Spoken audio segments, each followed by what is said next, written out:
শুভ সকাল বন্ধুরা, সবাই কেমন আছো? নিশ্চয়ই খুব ভালো আছো। আমিও ভালো আছি। এখন মানে আজকে সকালবেলা ছাদে উঠে যখন গেছি বন্ধুরা, এত সুন্দর হাওয়া দিচ্ছিল, এত ভালো লাগছিল কি বলবো। খুব ভালো লাগছিল, মানে নামতে ইচ্ছা করছে না ছাদে, কিন্তু আমার তো নামতেই হবে, কিছু নেই, আসতে হবে, রান্না করতে হবে, তোমাদের দাদাভাই খেয়ে বেরোবে, যা করে রান্না বান্না করলাম, খেয়ে দিয়ে বেরোবে। তারপরে আজকে একবার খুব রোদ উঠছে, এখন দেখো মেঘলা করে এসছে। ফোনে আপডেট দেখলাম 11টা থেকে 12টার মধ্যে বৃষ্টি আসবে। কি বলবো, কালকে তো সারাদিনে এক ফোঁটা পানি, খুব গরম গেছে কালকে। আর তার আগের দিন তো একটু ছিটেফোঁটা হয়েছিল, তার আর 15 আগস্টে বৃষ্টি হচ্ছে, রোদ উঠছে, বৃষ্টি হচ্ছে, রোদ। এখন দেখো কি হাওয়া দিচ্ছে, কি সুন্দর একটা বেশ মেঘলা মেঘলা ওয়েদার হয়েছে, হাওয়া দিচ্ছে খুব। আর এই কিছুক্ষণ আগে আমি বাইরে সব জিরে ঠিরে সব ধরে রোদে দিয়ে আসলাম, যে এত রোদ, আমি রোদ দিয়ে মিক্সিতে ই করে নেবো, গ্রাইন্ডার করে নেবো। ভাবলাম তাহলে এক কাজ করে দিয়ে আসি রোদে একটু। রোদটা তো সবসময় পাওয়া যায় না, সামনে তো রোদ সকাল পর্যন্ত থাকবে, এই 10:30 11টায়, তারপরে তো চলে যাবে। সকালবেলা দিয়ে আসলাম, এখন দেখো মেঘলা হয়ে গেল, একটু রোদ পেয়েছে। এই যে এখন একটু চা নিয়ে বসলাম, টুকটাক ঘর ঝাড় দেওয়া ঠাড় দেওয়া হয়েছে। ঘর মোজাটা হচ্ছে সবচেয়ে বড়ো কাজ। আর আজকে আমার খুব চিন্তা হচ্ছে কী বলতো, যে কালকে যে টেস্টগুলো হয়েছে, রিপোর্টগুলো, আমি ঠাকুরকে শুধু ডাকছি আমাদের দুজনের রিপোর্টগুলো যেন ভালো আসে। রিপোর্ট ভালো আসলে তাহলে কী বলো তো, তাহলে আমার শরীরটাও সুস্থ হয়ে যাবে। রিপোর্ট খারাপ আসলে ওই চিন্তা চিন্তা আমার আরও অসুস্থ হয়ে যাবো। দেখা যাক কী হয়।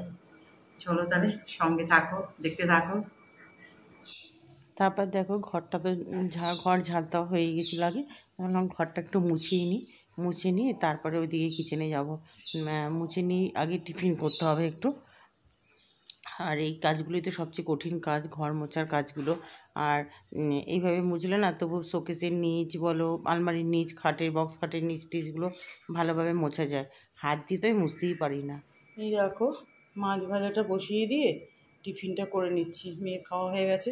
এই সাদা আলুর একদম শুকনো শুকনো তরকারি, আর ওই যে কালকে লুচি করলাম, আর এই অল্প ছিল পরোটা ভেজে নিলাম। টিফিনটা এখন করে নিই। আর কি সুন্দর মেঘলা মেঘলা ওয়েদার, মানে একবার রোদ একবার মেঘলা হচ্ছে। টিফিন খেতে খেতে দেখো আমার মাছ ভাজাও হয়ে গেল। এইভাবেই টিফিন খেতে হয় আমাকে, কারণ গ্যাসটা ফাঁকা রাখলে তো দেরি হয়ে যায়, এমনিতেই কত দেরি হয়ে যায়, কারণ এত কাজ করতে হয়। তারপরে দেখো কড়াতে জিরে, সাদা জিরে, পেঁয়াজ একটু দিয়েছিলাম ভেজে, আলুও ভেজে নিলাম। আর ওই নর্মাল মশলা যেটা, আদা বাটা, একটু জিরে বাটা, নুন, হলুদ, একটু রেড চিলি, আর কাঁচা লঙ্কা, টমেটো সব দিয়ে একটু ভালো করে কষিয়ে নিলাম। এরকম করে যখন মাছের ঝোলটা করা হয় না আলু দিয়ে, তখন মাছটাকে একটু বেশ কড়া করে ভাজতে হয়, তাহলে খুব ভালো লাগে। দেখো মাছটা দেখেই বুঝতে পারছো খুব কড়া করে ভেজেছি। বাস এবার মাছের ঝোলটা ফুটতে থাকুক। এই ফাঁকে আমার প্রচুর এই যে সিঙ্কে বাসন জমে গেছে। দেখো তোমাদেরকে বলি, সিঙ্কে বাসন জমে গেলে নিজেরই বিরক্তি লাগে, আর তাকালে মনে হয় বাবা কত বাসন মাজতে হবে এখনও, মানে একটা এই লাগে। আর দেখো পরিষ্কার হয়ে যাবে বেশ। আর মাছের ঝোলটা তো হচ্ছে, ওই ফাঁকে তোমাকে কাজটা সারতে হবে। এবার দেখো বাসনগুলো মোটামুটি মাজা হয়ে গেছে, এবার ধুয়ে নিচ্ছি। আর কড়াটা মানে এইগুলো কড়া ঠাড়াগুলো পরে মাজবো। আর তাহলে কী হয় বলো তো, একটু হালকাও হয়, জানো তো। নাহলে একসঙ্গে অনেক বাসন হয়ে গেলে না খুব চাপ পড়ে যায়। এইগুলো যতগুলো বেরিয়েছে রান্না করতে করতে তো অনেক বাসন বেরোবে, টিফিনের যে বাসন, তারপর তাও একবার তোমাদের দাদাভাইয়েরগুলো সকালবেলা যখন অফিসে গেছে তখনও তো রান্না করলেই বাসন বেরোবে, ওগুলো উদ্ধার হয়ে গেছে।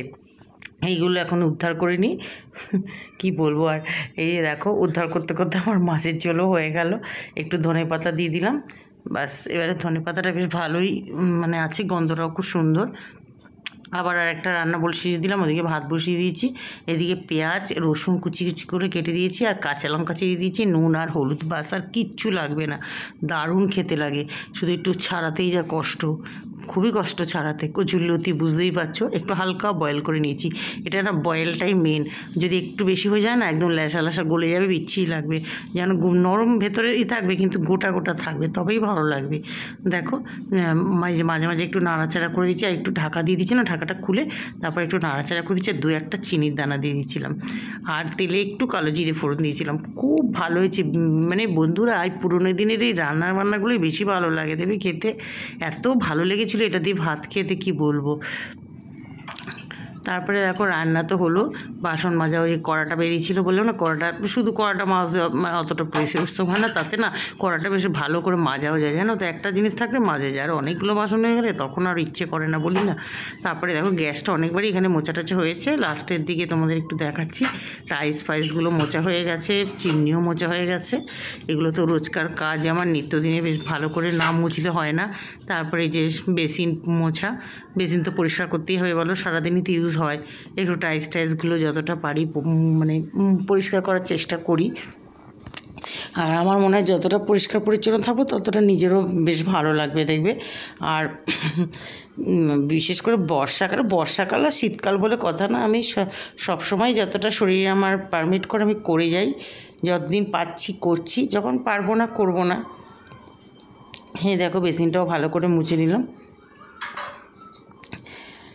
এরপরে আর কি, যে বেসিন মোছা হয়ে গেলে তারপর ধরো মেয়ে স্নান করতে ঢুকে গেছে, ও স্নান করছে, এবার ধরো একটু 10-15 মিনিট বসে তারপর আবার আমিও কাচাকুচি আছে কেচে টেচে তারপরে আমিও স্নান করে নেব।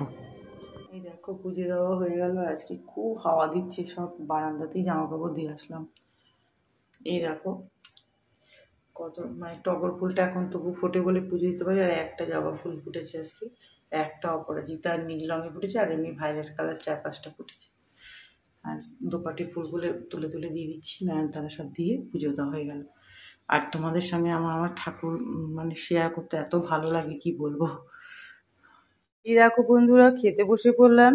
আজকে রয়েছে ভাত, আর এটা হচ্ছে কচুরলতি, পেঁয়াজ, একটু রসুন টসুন দিয়ে ভাজা, কাঁচা লঙ্কা দিয়ে। আর এটা হচ্ছে মুগ ডাল ফ্রাই, এটা পুঁই শাক চিংড়ি মাছ দিয়ে, মাছের ঝোল, আলু ঠালু পেঁয়াজ টেয়াজ দিয়ে রুই মাছের ঝোল, পাঁপড়, চাটনি, দই। তাহলে এখন খেয়ে নিই। দেখো বন্ধুরা, এই যে সন্ধে সব দেওয়া হয়ে গেল। নিজের জন্য যে একটা একটু দুধ চা খেতাম, প্রচন্ড মাথাটা যন্ত্রণা করছে, ওই জন্য একটু দুধ চা বসিয়েছি। দেখো বড় জায়গায় বসাতে ইচ্ছা করে না, এখন এইটুকুনি তো চা হবে,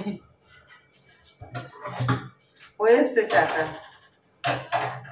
ছেড়ে নিতে হবে।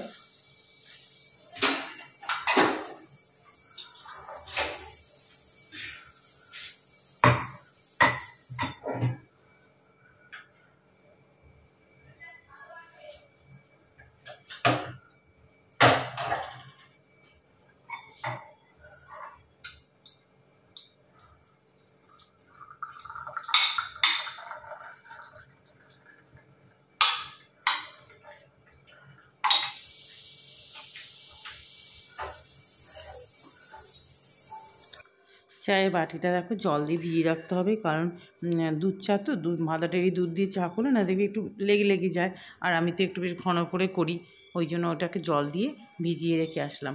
এখানে একটু সাউন্ডটা অসুবিধা হচ্ছে বলে আমি ভয়েস ওভার দিয়ে দিচ্ছি, তোমাদেরকে বলছি ওই কথাই।